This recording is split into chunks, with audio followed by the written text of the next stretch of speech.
Dieu a un grand héritage mis de côté pour chacun de vous. Il y a un héritage énorme déjà réservé pour vous. Restez avec nous dans Jouissez de votre vie.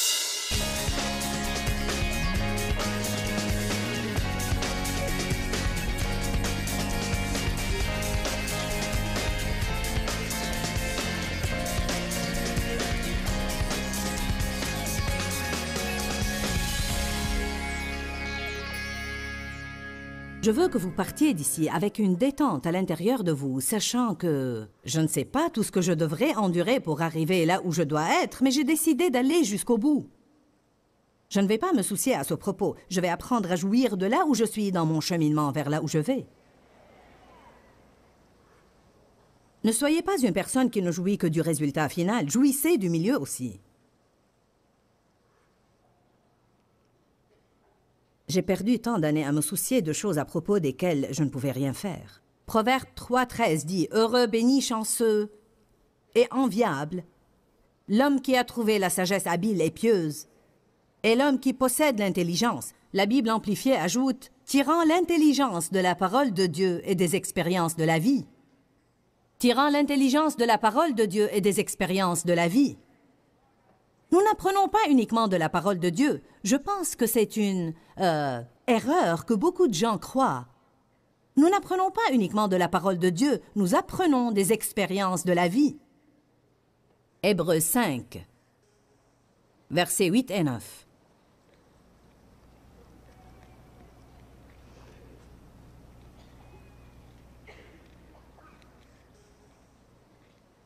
Mon père était un mécanicien de camion quand j'étais adolescente. Il était dans le syndicat.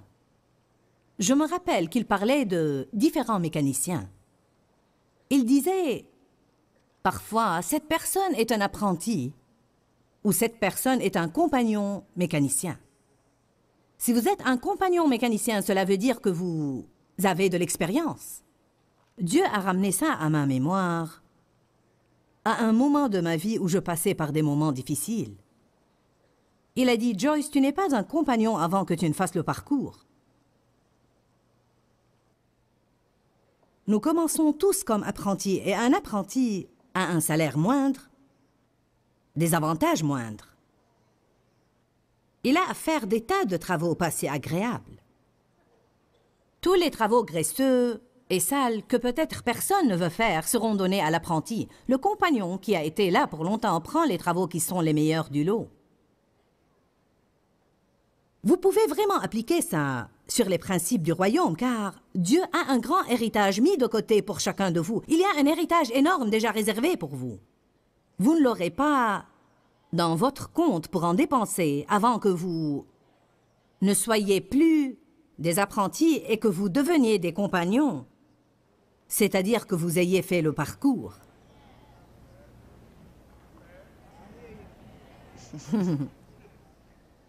Dans la mesure où nous devenons adultes et mûrs, dans cette mesure, les bénédictions de Dieu sont libérées dans notre vie. Elles sont à nous. Légalement, elles sont à nous. Et c'est là que les chrétiens sont confus. On nous parle de toutes les promesses de Dieu, que nous sommes co-héritiers avec le Christ. Toutes ces choses nous appartiennent, mais à un certain moment, personne ne nous dit « Oui, c'est à vous, mais si vous voulez le dépenser, vous devez devenir adulte. » Pour moi, c'était la partie qui manquait pour des années et des années. J'étais si confuse. Je pensais, si seulement j'avais assez de foi, quel mal y a-t-il à ma foi? Peut-être que je n'en ai pas assez. Peut-être que je ne réprime pas assez les démons. C'est le diable qui m'empêche d'être béni. Je pouvais le comprendre de la parole. Dieu voulait que je prospère, que je sois saine, que je réussisse. Il voulait que je sois heureuse, vertu, paix et joie dans le Saint-Esprit, et que je marche dans le fruit de l'Esprit. Qu'est-ce qui ne va pas avec moi? Je crois toutes ces promesses, mais elles ne s'accomplissent pas. Le vrai problème était que je n'endurais rien. J'essayais d'éviter tout, j'essayais de me dérober de tout, je réprimais tout. Si j'avais des voisins que je n'aimais pas, je voulais déménager. Ou je priais pour qu'ils déménagent.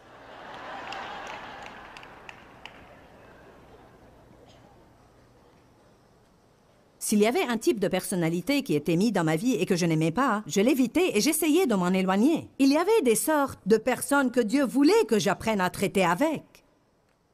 Si vous allez être dans un ministère, vous allez traiter avec toutes sortes de personnes.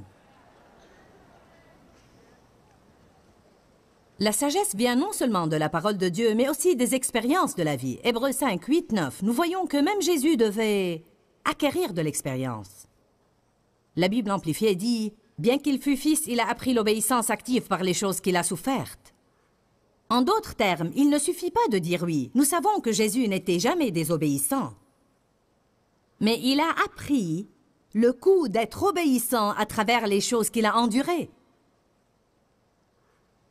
Le verset continue. Son expérience accomplie, l'ayant parfaitement équipé, il est devenu l'auteur et la source d'un salut éternel pour tous ceux qui l'écoutent et lui obéissent. Il a été préparé en endurant des choses. Et comme il obéissait Dieu dans chacune de ces choses difficiles qu'il a endurées, il a acquis l'expérience dont il avait besoin pour guider les autres de l'obscurité à la lumière.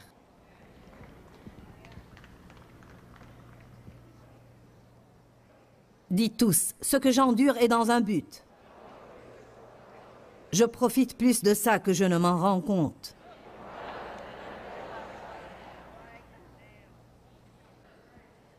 Je vous le dis, j'ai de l'expérience. J'ai préparé une liste. J'ai l'expérience de pardonner aux gens. Pardonner à ceux qui ont abusé de moi. Pardonnez aux gens de l'Église qui ne sont pas censés vous faire du mal. Parfois, ils vous font même plus de mal que les autres parce que vous ne vous attendez pas à ce que les gens de l'Église le fassent. J'ai eu des expériences exceptionnelles. J'ai eu l'expérience de chrétiens qui ont dit des mensonges à mon propos parce qu'ils voulaient ma position à l'Église. Puis avoir Dieu qui me dit « Va les enlacer et les étreindre. »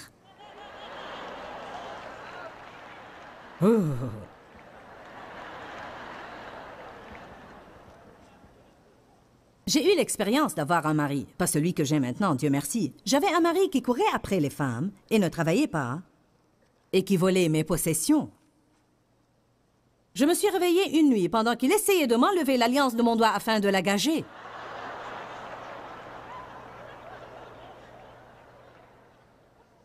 À 2 reprises, il m'a prise dans des endroits et m'a laissée là-bas. Et je ne savais pas comment retourner. Une fois, c'était au Mexique et l'autre, c'était là, à Oakland, Californie. J'étais contente de prêcher à Oakland le week-end dernier.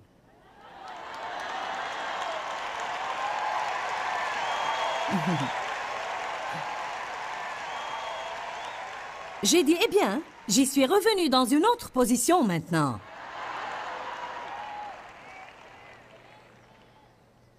Pour 3 mois, j'ai vécu dans une chambre d'hôtel là-bas. Je faisais la navette à pied de l'hôtel au travail. Je n'avais pas d'amis et presque pas d'argent. Je m'arrêtais à une pâtisserie, acheter des donuts et une petite génoise, puis j'allais m'asseoir dans ma chambre la nuit pour rédiger des poèmes tristes et manger mes donuts. Je pensais que la vie ne valait pas la peine d'être vécue. Je ne savais pas ce que j'allais faire d'un jour à l'autre. J'étais abandonnée là-bas. Je n'avais pas d'argent.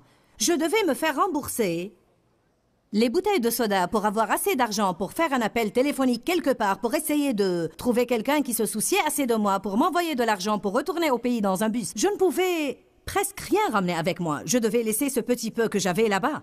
Je vous le dis, si vous faites les choses comme Dieu le veut, Dieu va vous récompenser et vous compenser pour tout ce que vous avez enduré.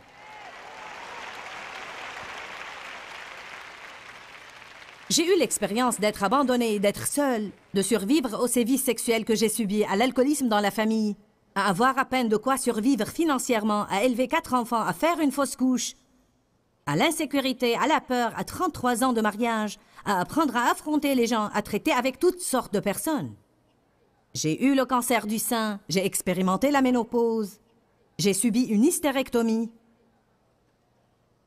J'ai eu l'expérience de voir la parole et le Saint-Esprit changer ma personne et changer ma vie entière. Mais je peux vous dire en ce moment, c'était de gloire en gloire, petit à petit.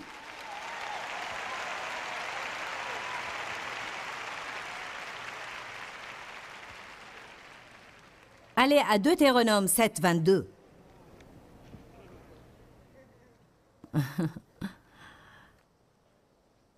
Dites tous, je vais aller jusqu'au bout. Peut-être certains devraient mettre une pancarte dans leur maison, une grande banderole qui dit « Je vais aller jusqu'au bout ».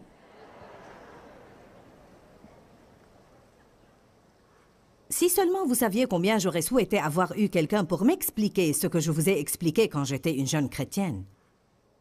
Je n'ai vraiment jamais pensé que je devais souffrir comme ça. Je n'ai jamais pensé que j'étais censée me sentir comme ça dans ma chair et dans mon âme. Je pensais que si j'avais assez de foi, je pouvais me débarrasser de tout ce qui était désagréable. Verset 22. « Et l'Éternel, ton Dieu, chassera ces nations loin de ta face, peu à peu. » Peu à peu. Tu ne pourras pas les exterminer promptement, de peur que les bêtes des champs ne se multiplient contre toi. Je crois que les bêtes des champs sont l'orgueil. Je crois que si nous avions tout en ce moment, nous serions si remplis de nous-mêmes et si pleins d'orgueil que nous ne serions pas capables de servir quelqu'un d'autre. Car s'il n'a pas sa percée aussi vite que nous, alors, eh bien, quel est ton problème? Quand il vous faut un moment pour avoir des percées, vous avez tendance à être plus patient avec les gens qui n'ont pas leur percée immédiatement. Dans la plupart des cas où nous avons des miracles souverains et où nous sommes immédiatement délivrés des choses, il est presque impossible pour nous d'avoir la patience avec les gens à qui il faut 3 ans pour être délivrés de ce dont nous avons été délivrés immédiatement. Je vous donne beaucoup de bons conseils aujourd'hui. Moïse a eu 40 ans d'expérience dans un coin perdu quelque part.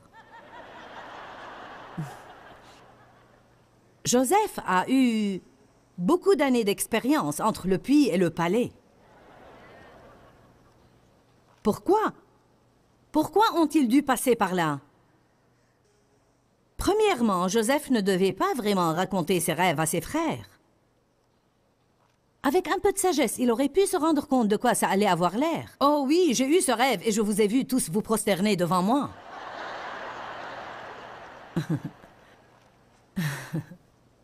Ils avaient déjà un problème parce qu'il était le chouchou de papa. Papa lui donnait toujours quelque chose de spécial. Cela vraiment ne voulait pas dire que papa n'aimait pas ses autres garçons aussi. Parfois, il y a quelque chose de spécial dans un de vos enfants. Vous aimez tous vos enfants pareillement. En fait, nous avons un fils âgé de 21 ans, qui est notre chouchou. Il a 10 ans de moins que Sandra, qui est à côté de lui. Et il est le chouchou de maman. Il mesure 1,95 m et il me porte, mais il est toujours mon bébé. Il dit « Je suis le petit garçon à maman, et je le serai toujours. Je n'en ai pas honte, car c'est la vérité. »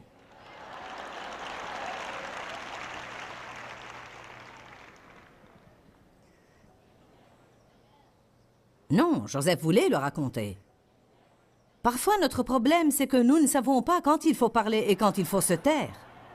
Nous racontons aux autres des tas de choses et nous créons nos propres problèmes, puis nous essayons de les réprimer.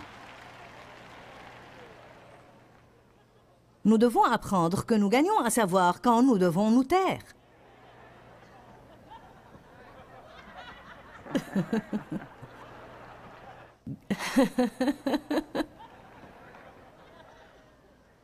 Gloire à Dieu. Allez à Exode 2. Mon Dieu. Moïse a pressenti l'appel de Dieu sur sa vie, mais il a devancé Dieu. Il n'est pas resté sous la main puissante. Il a devancé la main puissante. Moïse a été sauvé quand d'autres enfants ont été tués. Moïse a été sauvé et il a fini par être élevé par la fille du pharaon qui l'avait retiré de l'eau. Mais il a pressenti un appel sur sa vie. Il a ressenti de la compassion envers ces Israélites qui étaient tellement persécutés. Il savait d'une certaine source qu'ils étaient ses frères. Un jour après que Moïse ait grandi, il se rendit vers ses frères et devint témoin de leurs pénibles travaux. Il vit un Égyptien qui frappait un Hébreu d'entre ses frères. Il regarda de côté et d'autre, et voyant qu'il n'y avait personne, il tua l'Égyptien et le cacha dans le sable. La première révélation que nous devons avoir, c'est que si nous devons regarder de côté et d'autre et cacher ce que nous faisons, peut-être que nous devons attendre un peu. Sortir et essayer de servir Dieu dans la peur n'a vraiment pas de sens. Il sortit le jour suivant. Dieu ne l'a pas laissé s'en tirer avec ça, car si nous nous en tirons une fois, nous essayerons de nouveau. Il sortit le jour suivant et vit deux Hébreux se quereller et se combattre. Et il dit à celui qui avait tort, « Pourquoi frappes-tu ton prochain ?» Et cet homme répondit, « Qui t'a établi chef et juge sur nous? Penses-tu me tuer comme tu as tué l'Égyptien? » « Oh non, quelqu'un m'a vu. Que vais-je faire ?» Et Moïse eut peur et pensa. Certainement, la chose est connue. La Bible ne dit pas que Moïse a demandé conseil à Dieu. Mais elle dit, Moïse s'enfuit. Il s'enfuit de devant Pharaon et il se retira dans le pays de Madian où il s'arrêta près d'un puits. Personne ne lui avait dit de s'enfuir. Il y avait tant de choses qu'il aurait pu faire de là où il était. S'il en avait été capable, je crois qu'il aurait aidé les Israélites bien mieux d'à partir du palais que d'en dehors. S'il avait mené la chose différemment, s'il avait espéré en Dieu, peut-être qu'il aurait été un instrument qui aurait changé le cœur du Pharaon, qui aurait fini par bénir les Israélites. Trop souvent, nous fuyons une chose parce que nous ne voyons pas comment elle pourrait marcher de cette façon. Savez-vous ce que nous faisons? Nous planifions, puis nous prions Dieu pour la réussite. Ce que nous devons faire, c'est de prier avant et de planifier après. Ne planifiez pas et ensuite priez. Priez et ensuite planifiez. Donc, Moïse s'est enfui. Une des choses que Dieu a dû lui apprendre là-bas, c'est comment tenir bon et faire face aux problèmes et comment aller jusqu'au bout. Quand on attribue la responsabilité de notre mauvais comportement à quelqu'un d'autre, on fuit la responsabilité.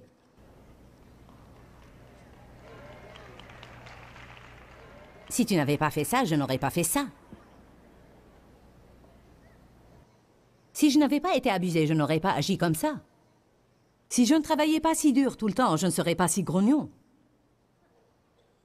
Si j'avais plus d'argent, je serais plus heureux. Si je n'avais pas mal au dos.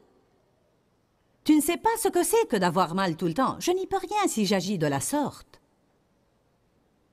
Toutes ces différentes choses font vraiment pression sur nous. Il n'y a vraiment aucun doute là-dessus.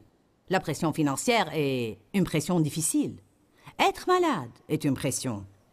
Être marié à quelqu'un qui ne répond pas à vos besoins est une pression. Je vais vous dire une chose. Là où que nous soyons, Dieu va nous donner la grâce d'y être. Quand Dieu nous donne la grâce d'être quelque part, il nous met à même d'avoir une bonne attitude pendant que nous y sommes. Dieu ne nous aurait pas dit d'avoir une bonne attitude dans chaque circonstance s'il n'était pas possible de le faire. Je suis contente que quelques-uns apprécient ça aujourd'hui.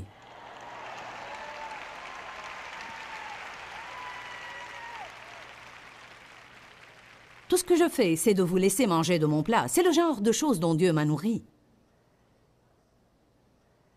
Ne fuyez pas la responsabilité. Prenez la responsabilité de vos actions. Travaillez la chose avec Dieu. Affrontez les choses avec les gens. Dites, j'ai mal agi et je suis désolé. Je n'ai aucun prétexte pour ça. Nous offrons toujours des prétextes. Nous offrons toujours des prétextes. Chaque fois que nous offrons un prétexte, nous nous dérobons. C'est une autre façon de s'enfuir. La vérité de quelqu'un d'autre ne va pas vous libérer, mais votre vérité va vous libérer. Genèse 16. Voilà quelques personnes qui ont fait des gaffes. Beaucoup de ces héros que nous admirons ont fait quelques gaffes avant d'arriver au statut de héros. Certains font quelques grandes gaffes dans leur vie en ce moment, mais vous pouvez toujours aspirer au statut de héros. Amen. Lisons le verset 1 parce que c'est trop bon pour le laisser passer. Maintenant, Sarai, femme d'Abraham, ne lui avait point donné d'enfant, bien que Dieu lui ait dit qu'elle allait en avoir. Elle avait une servante égyptienne nommée Agar, et Sarai dit à Abraham, « Voici, l'Éternel m'a empêché d'avoir des enfants, alors je te demande de venir vers ma servante. » Dites tous, idiote, idiote.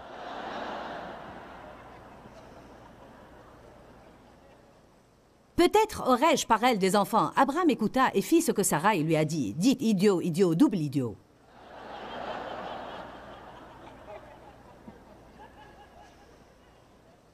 Étant Étant une femme, je déteste le dire, mais messieurs, parfois c'est idiot d'écouter vos femmes. Maintenant, ne me lapidez pas, mesdames, car vous savez, parfois c'est la vérité. Nous sommes émotionnels à l'égard des choses et nous devons parfois compter sur la logique de l'homme. Mais parfois, ils sont secs et ennuyeux avec leur logique et ils ont besoin d'avoir un peu d'émotion.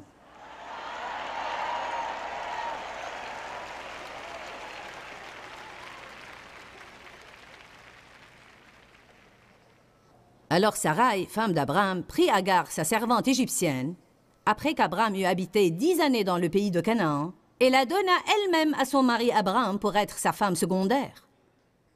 Alors il alla vers Agar, et elle devint enceinte, et quand elle se vit enceinte, elle regarda sa maîtresse Sarai avec dédain et la méprisa. Ah ah, maintenant elle avait une attitude. Né, né, né, né, né. Maintenant je suis enceinte et toi pas. Né, né, né, né, né. Abraham va m'aimer plus que toi. Né, né, né, né, né.